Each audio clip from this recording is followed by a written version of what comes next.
guys, welcome back to my channel, and today is day one of my mystery week to celebrate hitting 100,000 subscribers. I can't even begin to explain to you how much it means to me to have 100,000 people who have clicked subscribe on my channel. There are no words, but to say thank you to you guys, every day this week, Monday to Friday, there will be a brand new mystery video going up at 4:30 p.m. So if you want to get notified, make sure you click that bell icon down below, or just come and check my channel at 4:30 p.m. and hopefully there'll be a video up. After covering the case of Claudia Lawrence last Wednesday, which is one of the UK's most prolific unsolved cases, today I've got probably one of the UK's most prolific solved cases. This is the case of Holly Wells and Jessica Chapman, or as sometimes known as the Soham murders. So the Soham murders happened on August 4th, 2002, which was shocking to me. I didn't realise it was so long ago. I would have been just 8 years old at the time, yet I remember seeing this on the front page of every single newspaper. I remember reading news articles about it. I remember seeing it on TV. I cannot believe it happened in 2002, but that is how big this case was here. Holly and Jessica were two best friends. They were 10 years old. They went to school together. They're pretty much inseparable. And on August 4th, 2002, they decided to spend the day together, as they did very often. It was the summer holidays, and Jessica had actually just got back from holiday where she'd been to Menorca. Jessica had bought Holly a present on holiday. It was a necklace with a pendant on it with the letter H in and two dolphins surrounding it, and Jessica was really excited to give it to Holly. So she called Holly up about 11:45 that morning and asked her if she could see her, and Holly invites her round to her house. So Jessica tells her mum that she's going around Holly's house, and she walks around there alone. It's literally like a 700-yard walk, it's not far at all.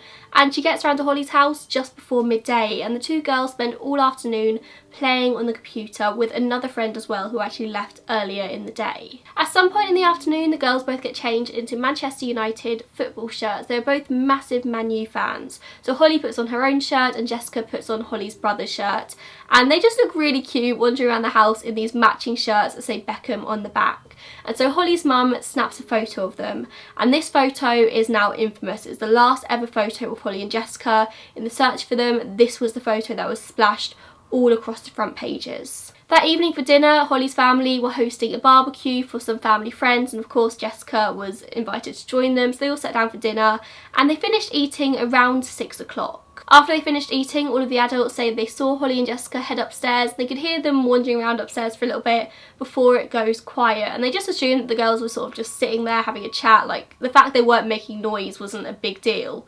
They actually didn't realise anything was wrong until about 8:30 p.m. when they all realised that they haven't heard from the girls in a while. So they head upstairs to check, expecting them just to be in the room, but they're not.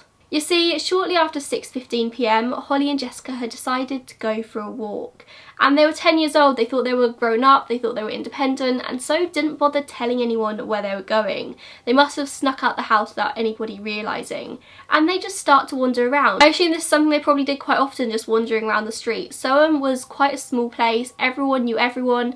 Nothing bad ever really happened in Soham, so Holly and Jessica didn't think anything of it when they left the house to go for a walk. After all the adults realised that Holly and Jessica were gone, Holly's dad, Kevin, and her brother, Oliver, actually head out on their bikes to try and look for the girls. Of course, they're panicking a little bit, but they don't immediately assume that anything awful's happened. They just think the girls have gone out for a walk, haven't told anyone, let's go get them back. Only, of course, they return and haven't been able to find them. Nicola, Holly's mum, decides to call over to the Chapmans to see if the girls have happened to go over there, and of course they hadn't. But Jessica actually had a mobile phone, exactly for reasons like this. If her parents needed to get hold of her, they could just call her phone.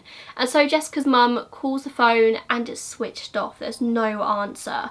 And so her parents head out in the car to search the streets for them. The girls were officially reported missing by 9:55 p.m. that evening, and by 10:30 the house was crawling with police. First thing the police did in the investigation was, of course, ask for witnesses. They asked anybody to come forward who had seen these girls walking the street. And luckily for the police, the girls were quite memorable because they were still wearing their matching football shirts, these bright red football shirts. And so people would remember them walking down the street together. And they did have loads and loads of witnesses come forward saying they'd just seen the girls wandering, linking arms, looking happy as ever. Nobody saw anything bad happening to the girls. They just saw them wandering the streets, looking happy. And it doesn't seem like they had any sort of like end goal, any destination they needed to get to.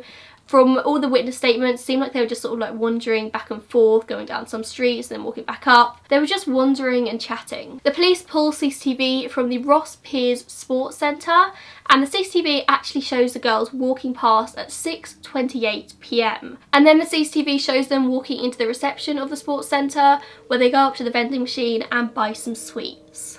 Another witness then reported seeing the girls just a few minutes after this walking down a road called College Road with their arms linked, and again they were more than happy, and this was the last sighting of the girls. The police search that followed was one of the largest police searches in recent UK history. The police did everything they could to find the girls. So at first they weren't looking for any foul play or anything suspicious, they were just looking for the girls, assuming that they got lost.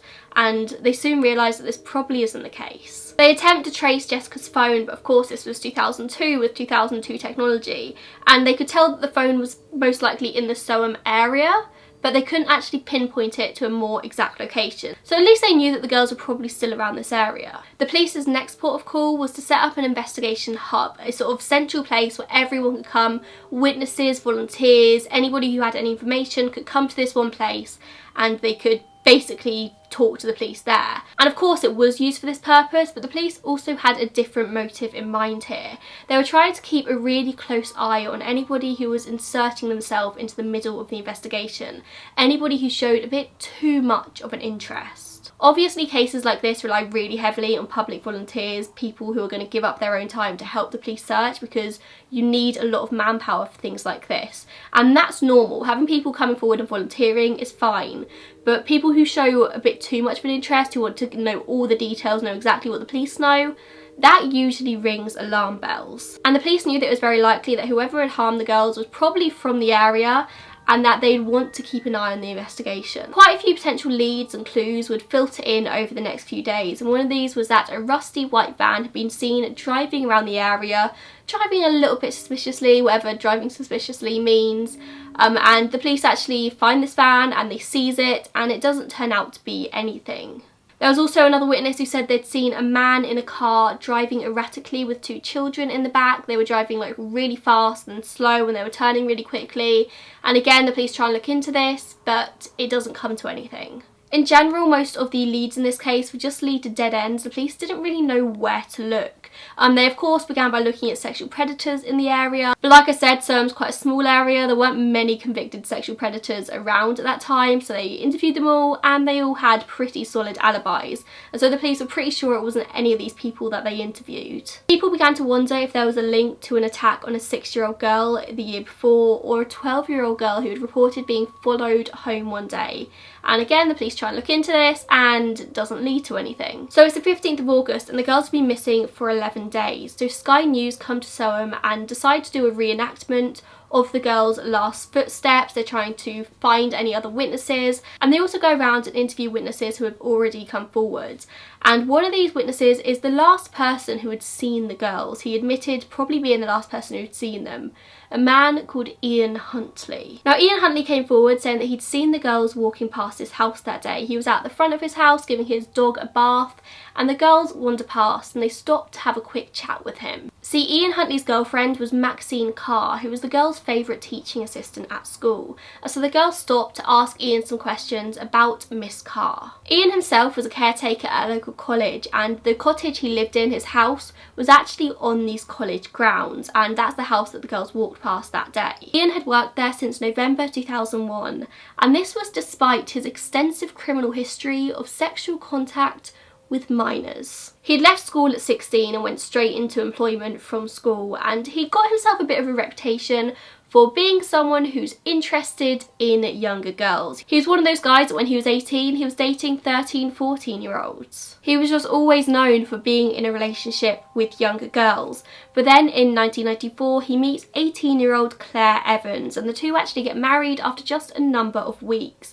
But after being married for just a few days, Claire leaves Ian and moves in with Ian's younger brother, Wayne. Ian obviously was not happy about this, and he actually refused to grant Claire a divorce until 5 years later in 1999. After his marriage failed, he was unable to hold down a job, he was unable to hold down a place to live, he was just constantly moving from place to place, from job to job, and he just wasn't doing good for himself. He also had a succession of relationships, mostly, shockingly, with underage girls, and this included a 15-year-old who actually got pregnant in 1998. And his daughter actually only found out recently who her actual father was. She was at school when she was 14 years old researching a school project, and she stumbles across a photo online of her mum and her as a toddler with Ian Huntley, with the caption, "Ian Huntley's daughter."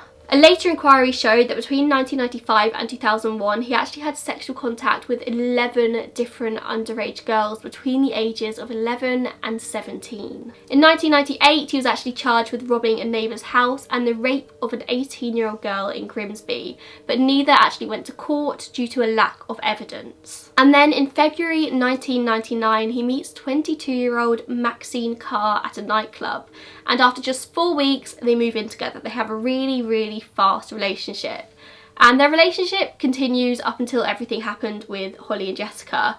And Maxine would later say that their relationship was really turbulent. Ian was abusive, he was angry all the time, he would constantly berate her for all these different things, and this is backed up by other past girlfriends saying that he was exactly the same with them. He was really controlling and really abusive. In 2001 the pair moved to the Soham area, where Ian gets a job as a caretaker and Maxine gets a job at the girls' school as a teaching assistant.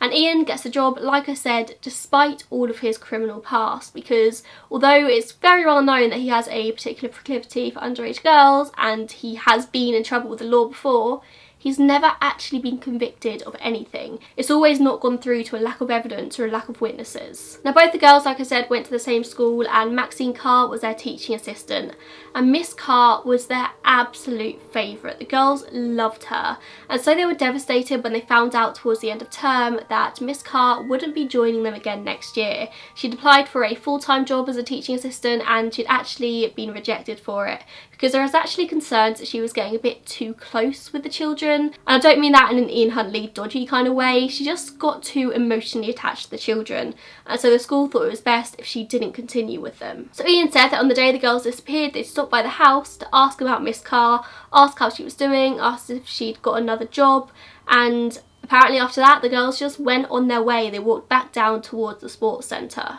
Now, as Ian was self-confessed probably the last person to see the girls, the police obviously did have a quick look into him. They did a quick routine search of his house, didn't see anything, and they sort of just let him go on his way. Ian was granting TV interviews left, right, centre to every single media outlet that came to Soham. Ian was one of the first ones to do interviews with them, and he seemed overly emotional about it. He was very much in the middle of it all. He wanted to be in the middle of it all because he wanted to know what was going on. And the police said it just seemed a little bit weird that he was so emotional about these girls who he barely knew going missing.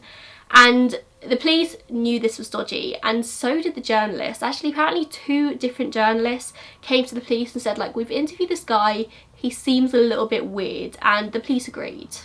In the end, it was the fact that he inserted himself into the middle of this investigation to conceal what he'd done that actually led to his downfall. On the 16th of August, so 12 days since the girls went missing and 1 day since the Sky News interview, Huntley and Carr were both interviewed by the police. They both supplied witness statements, and Maxine gave Ian an alibi for the time the girls went missing. She said that she was upstairs in the bath when she could hear Ian downstairs talking to the girls, and then the girls, as Ian said, just went on their way. But Maxine wasn't in Soham the day the girls went missing. She was actually in Grimsby visiting her mother. Now, after the interviews, police know there's something still not quite right about the stories they're telling. They actually take them to separate locations outside of Soham and don't let the two speak. The cottage was searched again, this time a proper police investigation search, as well as the college grounds being searched. And then the police report in the media that items of major importance have been discovered on the college grounds. We later find out these items of major importance were actually the shredded and partially burnt clothes of Jessica and Holly, all of their clothes, including the unmistakable red of the Man U t-shirt. These burnt clothes were found in a hangar, a building on the school grounds, and they were found beneath a bin liner in a yellow plastic bin. The key to this particular building was found in Ian's bedroom, and they actually later found fingerprints all over this yellow bin, all over the bin liner, and all these fingerprints matched Ian Huntley. And they also found hairs on the partially burnt clothes, which also matched Ian Huntley. So Ian and Maxine are arrested in the early hours of the 17th of August on suspicion of murder. The bodies of the girls were discovered just that afternoon. They were found in a ditch near the perimeter of RAF Lakenheath, which is in Suffolk, so it's quite a way out from Soham, and they're found 13 days after their deaths. Both bodies were severely decomposed and skeletonized, and they were basically burnt. They were discovered by a local gamekeeper who had noticed this weird smell in the area a few days beforehand but didn't think much of it. It's the countryside, there's going to be weird smells. But when he came back a few days later and the smell was still there and stronger than ever, he decides to investigate, and that's when he finds the bodies. The bodies weren't immediately identifiable, and it actually took them a week to confirm their identities through DNA tests. Can you imagine the pain of their families in that week, knowing that it's probably their girls, like 99% sure it's their girls, but you must have that one tiny sliver of hope that maybe it's not. An inquest later established that the girls had not died in the place that they'd been found. They'd died somewhere else and somebody had placed the bodies there. And the subsequent autopsy revealed that the probable cause of death was asphyxiation, but the bodies were so badly decomposed it was really hard to tell, and they couldn't tell if they'd been sexually assaulted or not. Huntley later admitted that he'd returned to the site several days after the girls had died, and he tried to burn the bodies, which is why they were so badly sort of destroyed and decomposed. This all meant that it was just really hard to establish what exactly had happened, when exactly the girls were taken there, but they actually called in an ecologist or a botanist who was able to analyse the soil, and through analysing the soil she was able to say pretty much exactly when the girls' bodies were placed there. Technology is incredible. Huntley was charged with 2 counts of murder on the 20th of August, whilst Carr was actually charged with perverting the course of justice. She was charged on the 21st, and then next January 2003, she was then charged with 2 counts of assisting an offender. Huntley's trial opened at the Old Bailey nearly a year and a half after the murders, so it opened on the 5th of November 2003 with Jessica and Holly's families attending for the duration. He admitted manslaughter but denied murder. He said that it was all just one big accident. He said that the girls were walking past his house when he was out front and Holly gets a nosebleed. So he invites them inside to sort out Holly's nosebleed, and Holly sat on the edge of the bath, which just happens to be full, and she falls into the bath and somehow manages to drown. A 10-year-old girl drowning in a bathtub is already unlikely. But then he said that Jessica started to scream and she was panicking, so he grabs her and puts his hand over her mouth to calm her down, and he accidentally asphyxiates her. The prosecution argued that the effort he went to conceal their deaths proved that he was guilty of more than just an accident. If it was an accident, how did both of them end up dead? Because he'd have to be the unluckiest guy in the world. Why did he not call the police? Why didn't he say what happened? Why does he take their bodies, transport them to this RAF base and try and burn them? The prosecution claimed that he actually had a sexual motive for the killing, which was supported by his sordid past, by the fact that his bedclothes were actually washed very soon after the girls died. And shockingly, the police only found out about his sordid past, about all of his contact with these minors, after he was arrested and after members of the public called in and was like, I dealt with this guy, he raped me when I was younger, I know a friend who got touched by him when she was younger. This was the only point at which the police actually realised that they were dealing with somebody who had a big history in this. I don't know how the police could have missed this. I don't know if because he was never convicted that it wasn't on any permanent records. I don't know if they just missed things. A PC who had investigated Huntley in 1999 following a rape allegation was so alarmed by sort of Huntley's actions in this particular rape, they actually contacted intelligence staff and told them that they need to look out for this guy. And somehow it was all still missed, and he was still able to get a job as a caretaker at a college with underage children. The police didn't know any of this. It was just absolutely shocking. Now, it's likely that the girls were murdered by 6:46 p.m. As investigators found out later, that was the exact time at which Jessica's phone was switched off. And Huntley actually claimed later that when the police originally searched his house, just a really quick door-to-door search, they missed Jessica's phone just blatantly sat on the draining boards. Apparently he later disposed of it in a bin outside a Tesco in Cambridgeshire, and it was never found. On December 17th, 2003, the jury returned a majority verdict of guilty on both counts of murder, and it took them about 17 hours of deliberation. On the 29th of September 2005, so it took another year and a half for them to actually figure out his sentence. He was sentenced, of course, to life imprisonment, and it was decided that his minimum term was to be 40 years. So although it was life imprisonment, it was 40 years as the minimum, so he could be out as early as 2042. And I think in 2042 he's going to be 68 years old, so definitely still young enough to commit some other crimes. Basically, they couldn't give him an entire life tariff because they couldn't prove that he'd sexually assaulted the girls. Although it's very much believed that he did,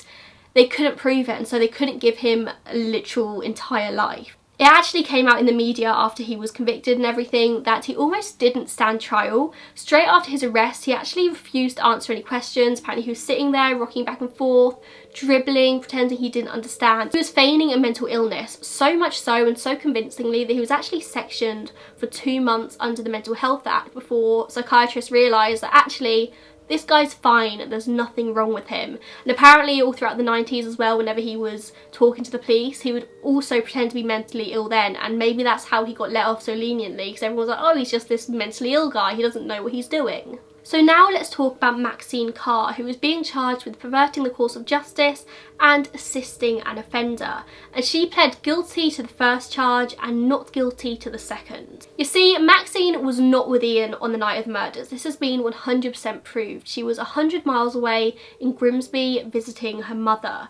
And this is something that I didn't realise for a really, really long time. I always thought that she was complicit in the murders, that she helped Ian kill these girls, and she wasn't anywhere near them. You see, from what I remember, the British press vilified Maxine Carr more than they did Ian Huntley. They hated Maxine with a vengeance. None of the papers were really focusing on the fact that Ian was the one who'd killed these girls. They're all focusing on Maxine Carr and the fact that she'd covered for him. And looking back, that is shocking. And I only realised, embarrassingly recently, that Maxine had nothing to do with their deaths. The only thing that she was guilty of was giving a false alibi. And I say that's the only thing she's guilty of, it isn't completely abhorrent either way. Of course, it's awful, but she wasn't the murderer. There's a lot of question as to whether Maxine knew what Ian had done and covered for him anyway, or if she completely believed him when he said that he didn't do it and she thought she was just helping. The police investigation apparently showed that she did know what he'd done, but the court actually found that she didn't. In court, she told the story. She said that while she was in Grimsby, Ian actually calls her and tells her that these girls have gone missing. Of course, Maxine was really upset because she knew these girls, they were some of her favourite students. And Ian said that he was worried because he would have been one of the last people to see the girls, and he knew that the police were going to basically be on him. They were going to immediately look at him. He obviously knew that he had some sort of criminal past and was scared the police would just pin it on him right away. And Maxine said that she 100% believed Ian when he said that he was innocent. Maybe it's naivety, maybe she didn't want to believe that the person that she was apparently engaged to was a child killer, and so she said that she only lied to the police, she only gave him an alibi because she thought she was protecting an innocent man. Whether you believe this or not is up to you, I suppose. Like I said earlier, she told the police that she was up in the bath whilst the girls were downstairs. I don't know if downstairs means downstairs in the house or downstairs in the front garden like Ian said. And she actually repeated this false version of events many times to loads of different police officers, to I think the media as well. And this meant that Huntley was dismissed as a suspect really early into the investigation because really he was the first person the police looked at, and then they found out he had an alibi and they moved on and started looking at other people. Had Maxine not lied, they could have found him and arrested him a lot sooner. But of course this wouldn't have affected whether the girls would still be alive or not. Regardless, they would still die. Like I said, the court accepted her version of events, the court believed it, meaning that she was found guilty of perverting the course of justice by giving a false alibi, but she was not guilty of assisting an offender because she didn't know that he had actually done it. She actually cried on the stand. She said, "The only piece of information that stayed in my mind was that the girls left the house. They went away happy and laughing. They were alive when they left the house because that man said so."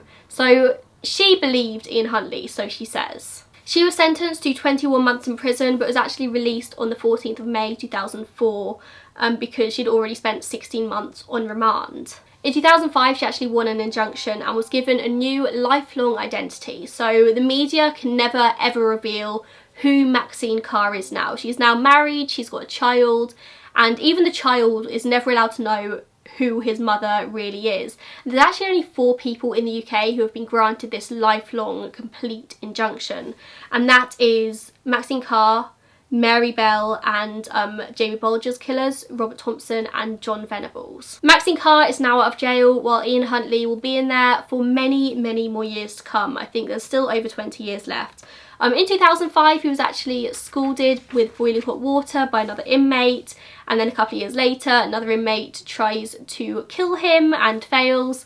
He tries to kill himself. Of course, when you're in prison, like, child killers, child molesters are the lowest of the low, and so all of the other inmates are just out to get him. They're trying to kill him and they haven't succeeded yet. Whilst in prison, he actually confessed to assaulting an 11-year-old girl back in the 90s, which is shocking. And he's going to be in there, I think, for a very, very long time.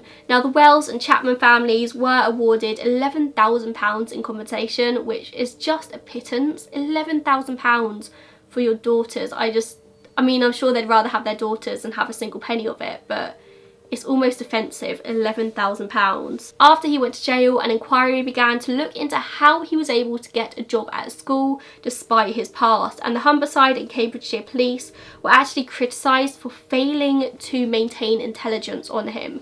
So although everything's a little bit like fuzzy around what actually happened and how exactly he managed to get away with all this, it just seems like the police weren't keeping their files correctly. And this whole situation actually led to the foundation of the Independent Safeguarding Authority, which later went on to merge with the CRB, which is the Criminal Records Bureau, and is now the DBS. I don't know what the equivalent of this would be in other countries for my international viewers, but DBS is basically something you've got to apply for when you're working with vulnerable people, children, elderly, disabled, or with secure information, or just any job that asks for a DBS. You basically apply for it and it will come back showing fully all of your criminal history. I think nowadays about 90% of jobs you apply for are going to require a DBS to show your criminal history, and a lot of this stems from Ian Huntley being able to get a job as a caretaker at this college, and now hopefully millions more people are protected.